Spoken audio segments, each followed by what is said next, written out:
Whatever you need, you came here with tonight. God is awesome.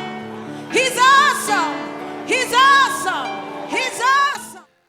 Leo hii nataka nimalizie pahali tulikuwa last Sunday, malango ya kiroho. Just as the Spirit of God ilikuwa ndani ya Adam, the first Adam, so that he was God's gate into the earth.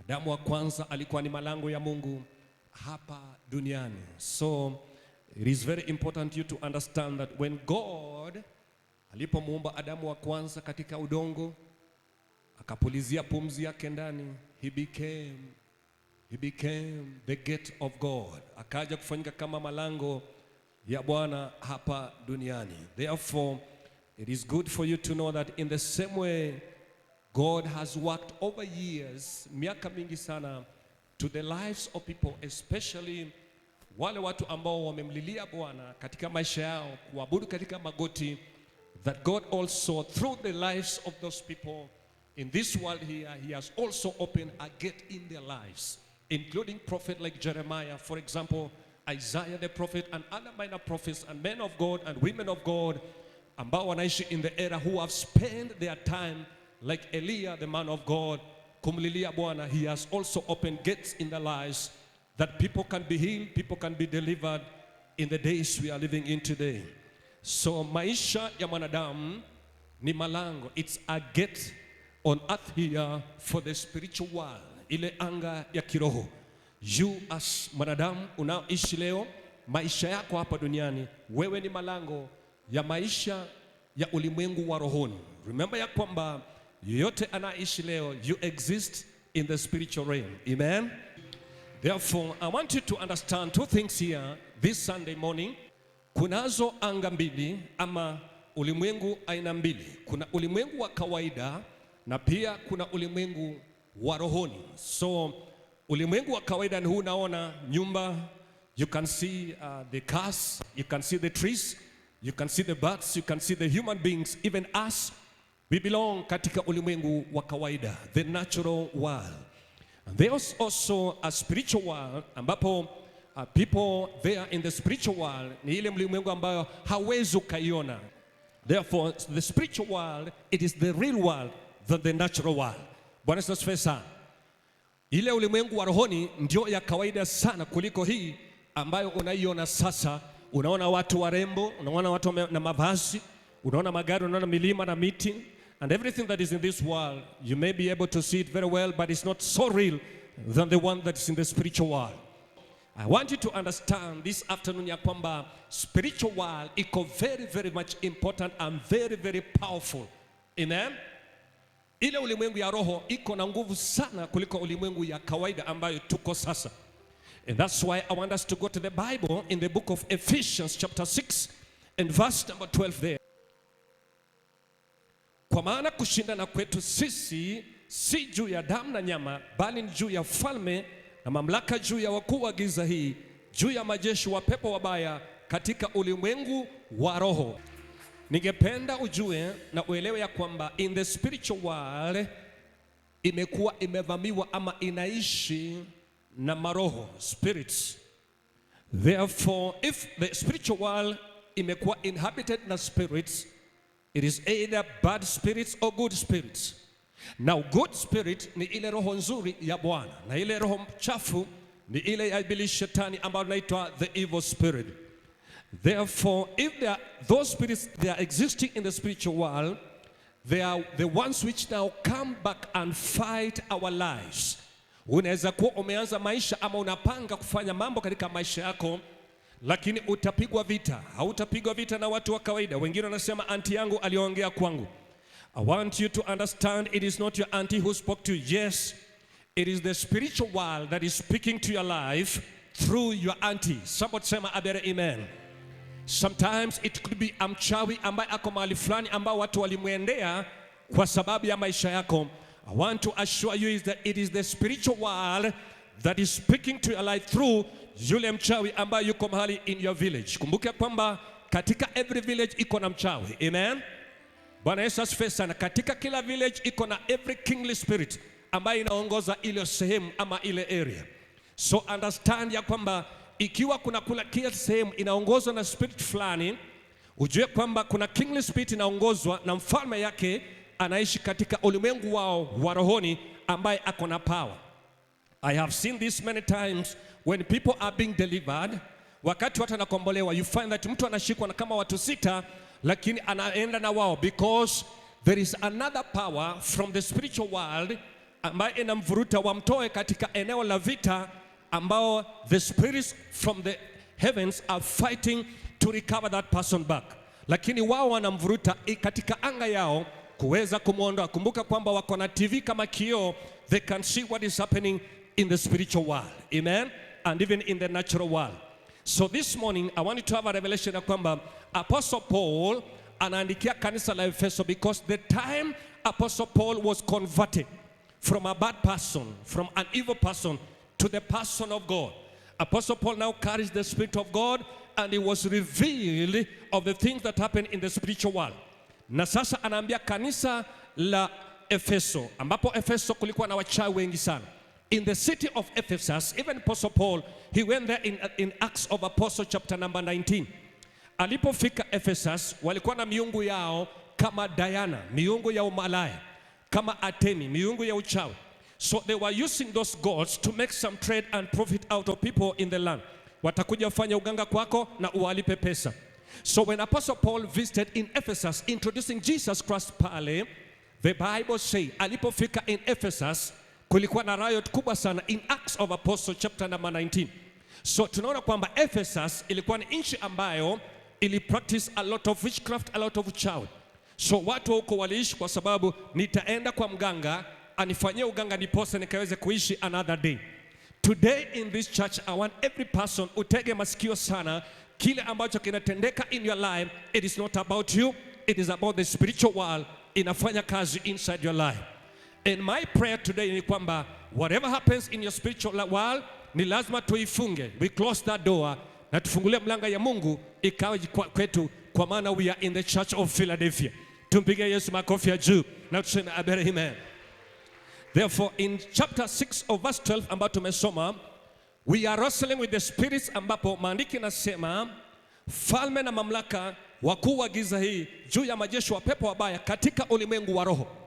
Anytime umetoka na umeshindwa katika maisha yako, ulikuwa na lengo ya kufanya biashara, ulikuwa na lengo ya kusoma masomo yako umalize, you had a vision, nikisoma nimalize, nitakuwa engineer, nitakuwa daktari, nitakuwa mfanyabiashara, I'll be flying. Maybe even when the year was beginning, uliandika resolutions zako chini kasema mwaka huu nitataka nifanye hivi, nijenge nyumba nyumbani, nifanye mambo haya, nioe bibi, nipate watoto, nianze familia. You had a resolution. But anytime you have a good idea in your life, ukumbuke kwamba utakuwa unapigwa vita na ulimwengu wa rohoni, ambapo tunaona ni mapepo wabaya, falme. They have a king. Wako na mfalme ambao ana control. Anawaambia endeni kwa fulani, aliandika list vya vitu 10 ambaye atafanya. Wewe mfalme sasa ana sign. Wewe ulisema unataka kujenga nyumba, anasema wale kubomoa usijenge nyumba, anawa sign in your life. So anytime unapoenda kazini, ule mfalme wa giza anakuzuia usipate pesa, na maono ya kujenga nyumba inapotea polepole. Pengine mlizungumza kama jamii mkasema kwamba in our family want to buy a car. Yule mfalme wa giza alijua kwamba mnataka kununua gari na hiyo gari itawasaidia in your family. So wana assign ile pepo ambayo ni roho mbaya, chafu mbaya, inakuja inawazuia in that family, hamwezi kununua ile gari. Sometimes you are also looking for a loan to begin business. Ile loan inazuiliwa na mkuu wa anga. Somebody say amen. So I want us to understand why is it that tunaweka resolutions na hazifikii kutimilika. Ni kwa sababu tunapingwa. Ndio Apostle Paul anaandikia kanisa la Efeso, anawaambia kwamba kwa maana kushindana kwetu, we are in a competition. We want to move but something is drawing us backwards. We want to move but something is drawing us at the other side. Is kwamba Apostle Paul anawaambia kushindana kwetu watu tuliokoka, the people who have known Jesus. Our battle is not, kushindana kwetu sio kwa mimi na huyu ndugu, sio mimi na huyu brother, but tunapigana na anga ingine ambayo haionekani. Na kama haionekani, basi hiyo anga imetumia mwanadamu kushuka atupinge akiwa hapa duniani, because spirits haziwezi kuja zikakae pale kwa mlima ama kando kando ya barabara pale. They must be in a person ndiposa akupinge. Kanisa semeni a better amen. Can I hear a better amen? So anytime you are saying tunataka kufanya jambo hili kama kanisa hatujalifanya, ni kwa sababu the moment you have a good idea, shetani anatupinga, anaenda mbele anatupinga katika rohoni, so that we find it very difficult for us to accomplish as a church, as a family, as a person. Amen. Tumpigia Yesu makofi juu naposema better amen. So leo inataka niwape siri ya kuondoka katika kifungo cha mapepo ya rohoni, ndiposa you be free, because this ministry is a ministry of deliverance too, is a ministry to recover your destiny ambayo iliyopotea katika anga inayopigana na wakuu wa anga hili. I know now you are listening to me very well. Kijana mmoja amesema alikuwa mlevi sana, alikuwa mkunywaji wa pombe sana, na kawa amechukuliwa. Usione mlevi anakuwa mlevi kwa sababu ni mlevi, amechukuliwa na hali ya maroho za angani, ndio zinapigana naye, zinamzuia asipate kuokoka. That's why when you minister to somebody, receive salvation ama pokea wokovu, anakuambia hapana, nitapokea wokovu another time, which means wakuu wa anga wamemwekea the spirit ya rebellion katika maisha yake, na yeye amekuwa the gate ama ni malango ya maroho ya kuzimu ya angani inafanya kazi ndani yake. So understand this revelation today. Don't be in a hurry. There is something called a spiritual host, ama kuaccommodate maroho katika maisha manadamu. Kumbuka kwamba tuko na mbinguni, tuko na jehanamu pia, na tuko na duniani hapa. You know, when God was creating the heaven and earth and also hell, he knew that somewhere in between itakuwa ni anga ya maroho kuishi mahali pale. And therefore, I want you to understand something when I'm saying, tunapokuwa sasa tuna host ama tunakaribisha ama tuna accommodate maroho katika maishani mwenu, inakuwa sasa we are welcoming or accommodating the spirits katika anga zije ziishi pamoja nasi katika maisha leo. I want you to understand this very well. Watu ni kama malango, kama ile geti iko pale nje. So we as human beings, uwe ni mdogo, uwe ni mkubwa, uwe umezaa watoto wengi, uwe huna mtoto, you simply become malango ama a gate to the spiritual host. So whatever kind of spirit ambao utakaribisha katika maisha yako ndio itakayo kuongoza katika maisha yako na pia katika boma yako. Somebody sema a better amen. Wengine wengi mmealika maroho ya umaskini na ndio inawaongoza katika maisha yenu. Wengine wenu mmealika maroho ya failure, ya kuanguka tu. You want to achieve somebody in some life, unafika mahali hiyo kitu haitendeki because umehost ama umeaccommodate the spirits of failure, perhaps failure in your life. I'm going to tackle that. Therefore, a man's life is a gate into the earth from the spiritual world. Amen. Maisha ya mwanadamu ni kama malango ya kiroho ya anga, ulimwengu wa rohoni, kuja kuishi katika dunia hii. Having understood that, therefore, if you live in the spirit of God, ikiwa unaishi katika roho ya Bwana hapa duniani, umeokoka, una confess hapa unampenda Yesu kama ni mwokozi wa maisha yako, umeokoka, then you are saying you are inviting God to live with you on earth here. Bwana Yesu asifiwe sana. But if you live in the spirit of disobedience, the spirit of Satan, the spirit of rebellion, then you are saying nimealika roho ya shetani kuishi na mimi na jamii yangu hapa duniani. That means you are a host. Kumbuka kwamba kama sisi kama kanisa kwa mfano, we are the host, na tumalika wapendo watoke kama kule Rimpa, kule Uganda, waje wafanye na sisi conference ama mkutano wa injili. Tunasema we are the host. Sisi ndio tumefungulia mlango, tumewakaribisha waje kutusaidia kufanya kazi ya Mungu pamoja. Amen. So you now as a person in this world, unapoalika roho ambayo ni ya rebellion ama ya uasi ama ya ulevi katika jamii yako, you now become a spiritual host in your family, katika maisha yako ya kuhost zile spirits katika anga ya ulimwengu wa roho wa giza, ambapo Paul anaandika katika kitabu cha Efeso kuja kufanya kazi na maisha yako. And that's why many at times we try so hard, we work so hard in life that we may achieve this, it doesn't come. We work so hard in life that you may find this, it doesn't come. You have been working all throughout your life kupata vitu vizuri katika maisha, they don't appear. It is because something somewhere is hidden in your life, ambapo nilizungumzia hapo nyuma, the hidden curses. Somebody say amen. So understand this, ile hosting ambayo tuna host ulimwengu ingine wa kiroho kuja katika maisha yetu, kukaa ndani na kufanya kazi na sisi. That is what we call madhabahu. Piga Yesu makofi ya juu, sema amen. So wahubiri wamehubiri kuhusu madhabahu. Hati kwenye kuna madhabahu haya, wengine wanaona unabii wanasema kuna madhabahu haya yanafanya kazi na wewe. I want you to understand, tunapoongea madhabahu, let's understand madhabahu haya yanafanya kazi kwa sababu kuna roho fulani ambayo inafanya kazi katika aidha ulimwengu wa roho ya pepo wabaya ama ulimwengu wa Mungu. Apostle Paul anakuja nasema hatupigani kwa nyama na damu, lakini katika wakuu wa anga. Somebody sema amen. Kushindana kwetu sisi juu ya damu na nyama, bali ni juu ya falme na mamlaka, juu ya wakuu wa giza hili, juu ya majeshi wa pepo wabaya katika ulimwengu wa roho. That means kuna ulimwengu wa roho ambao si huu ambao tunaoiona. Ulimwengu tunaona ni wa kawaida ambao mimi na wewe tunaonana.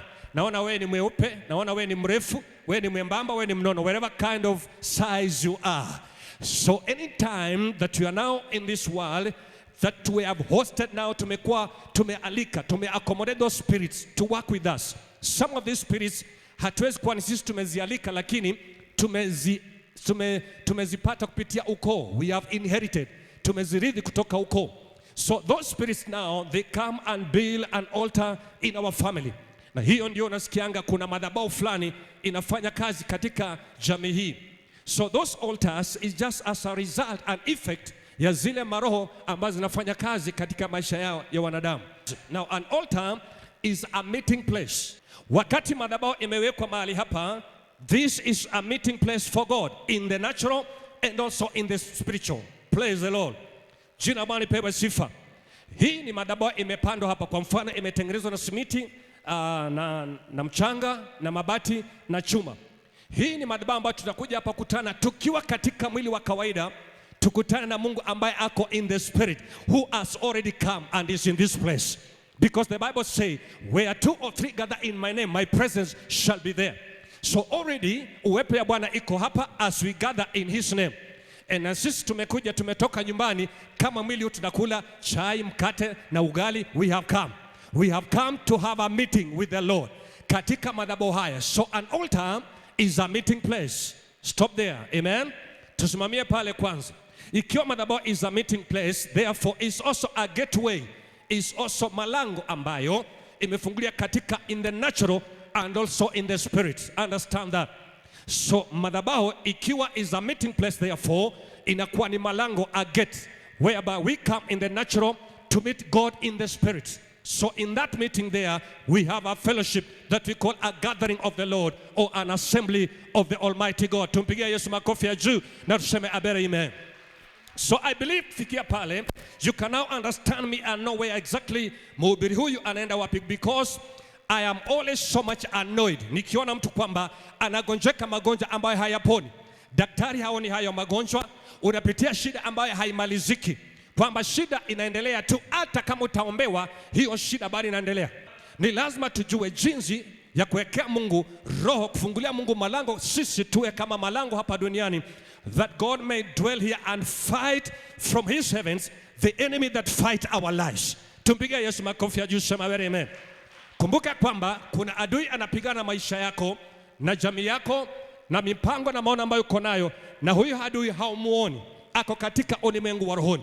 Bwana Yesu akaniambia, mpendwa, ingia kanisani, katika mahali pa kukutana na wewe, na uelekeze kanisa langu mahali ambapo tutapigana na mkuu wa anga na mkuu wa pasha. Atawachilia na Mungu atatupea malaika atakapigana mimi na wewe. Tutapewa njia ambayo ni mlango wetu uliofungulia wazi, na hawataifunga tena, katika jina la Bwana Yesu Kristo. Na kanisa tuseme amen. Tupige Yesu makofi juu, sema amen. Get the revelation tonight. That means when you live in the spirit of God on earth here, then it means there must be an altar of God. Lazima tuwe na madhabahu ya Bwana hapa duniani.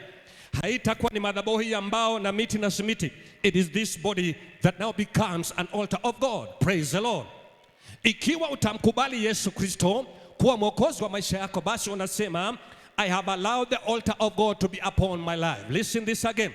We see Jesus in his early days when he came on earth, because watu walikuwa na miungu zao, wanaabudu miungu zao, wanaabudu earrings zao in the days of Moses. So Jesus now comes, God sends Jesus and said, Jesus, nasikia duniani watu wanalia sana, kwa maana wanateswa na ile ulimwengu ingine ambayo ni ulimwengu wa giza.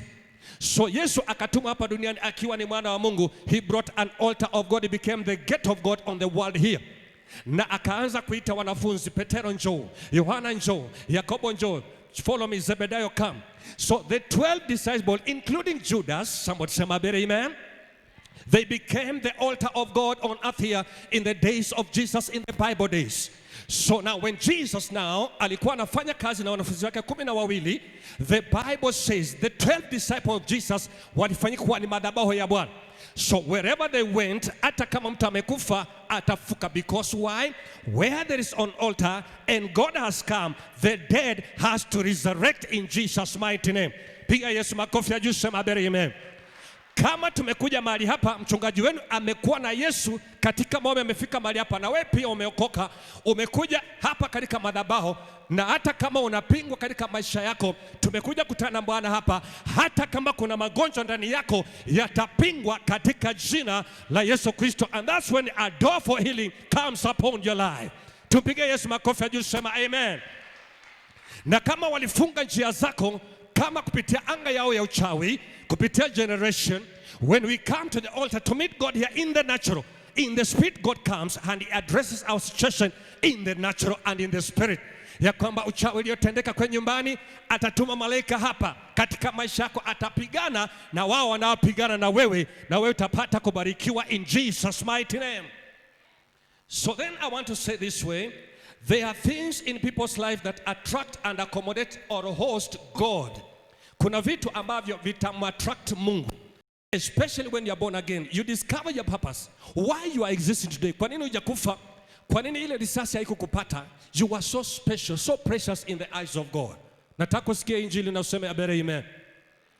Ulizaliwa kutoka mbinguni, sio kwa maskini, haukuzaliwa kuwa na magonjwa, haukuletwa duniani na laana. You came without none of those things. But why is it happened to you? The Bible say, hiyo vitu inakuja kupinga katika maisha yako, ndiposa usikuwe na uwezo wa kuelekea. Mungu alikuwa ameambia Israeli kutoka baba ya Abraham ya kwamba nitawapea ahadi, I'll give you a land, a promise.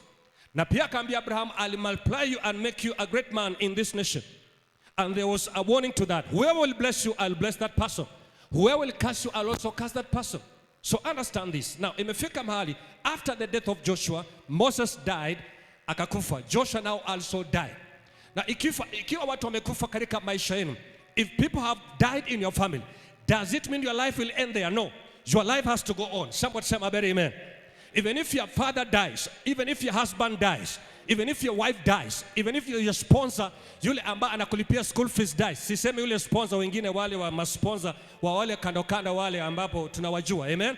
Sio wa masponsor wa end times. Unajua masponsor wa end time ni wale ambao ako na bibi na pia ako na mrembo mahali anamsupport, kumlipia nyumba na mambo yake, kumwekea mafuta kwa gari na mambo kama hayo. Those are not the right sponsors I'm talking about. I'm talking about the sponsor, yule mtu ambaye amesema nitakulipia karo. It could be your brother-in-law, it could be your cousin, a relative, or any person ambaye Mungu ameamua akutumikie. Wameondoka.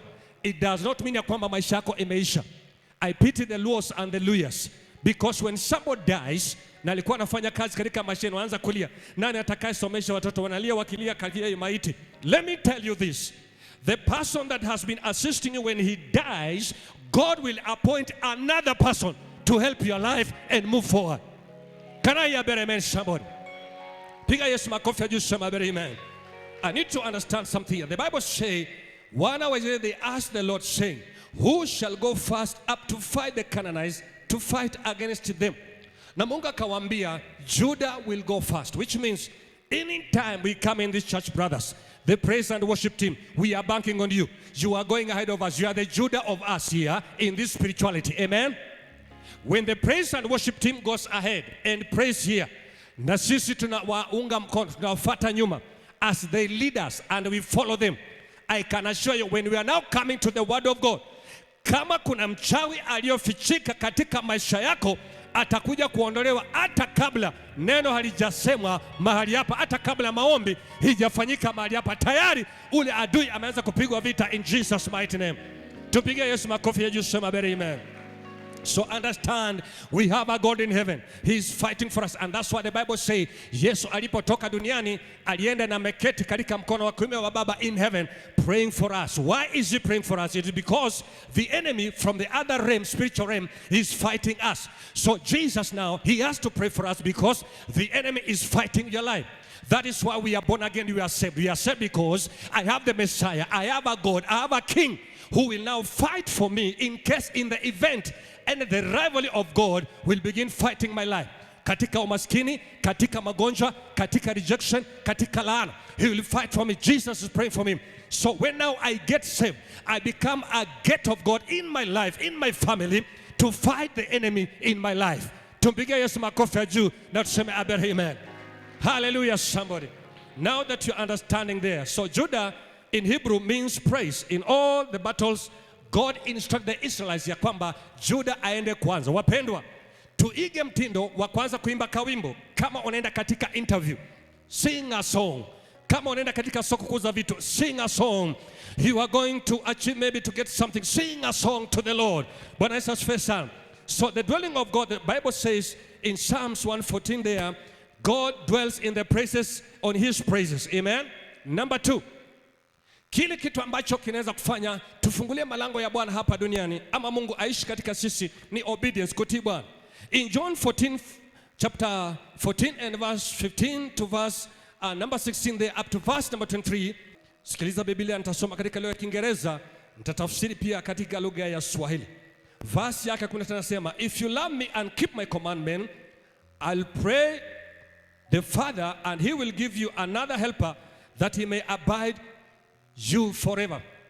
Ikiwa tutamtii Bwana, ikiwa tutaobey the Lord, maandiko inatuagiza kwamba Yesu anasema, hii ni Yesu anasema mambo haya, anaambia wanafunzi wake, ikiwa tutatii amri za Bwana, Mungu wangu, Yesu ataomba Mungu Baba yake kwamba tutapeaniwa, atatupea msaidizi ambaye atatusaidia katika maishani yetu. That means in obedience to God draws him into our lives. Unalete Mungu katika maisha yako. And anytime you bring God into your life, he become a gate. Kumbuka kwamba when God now becomes a gate in your life, victory belongs to you, success belongs to you, good health belongs to you. Someone say amen. Afya nzuri ni yako, baraka ni yako, chochote kizuri ni chako. Somebody say amen. Tumpigie Yesu makofi ya juu, sema amen. Therefore, when you sense defeat, also in life, nataka kujua kwamba there are things in people's lives ambapo zitaalika pia shetani kutawala kama malango yake. In these end times, watu wengi wamefungulia shetani malango yake kufanya kazi hapa duniani, and that's why wachawi ni wengi. It is because the people living in the end times have involved themselves in satanic spirit. So they have involved the spirit of Satan kama malango ya shetani. So unaona watu wanatembea katika dunia hii, awe ni dereva, awe ni pilot, but they have already involved the spirit of Satan as a gate to work in this world. So we are living in the physical world, lakini pepo ya shetani kutoka katika ulimwengu wake wa rohoni inafanya kazi nasi hapa, na wanasaidiwa katika ulimwengu wa rohoni wa shetani kufanya kazi yao katika dunia kupitia wanadamu. He's awesome. He's awesome. He's awesome. You are God. Mighty are your miracles. Of your holy name, Lord, we bow down and worship you. Oh, just lift up your hands to him. Oh,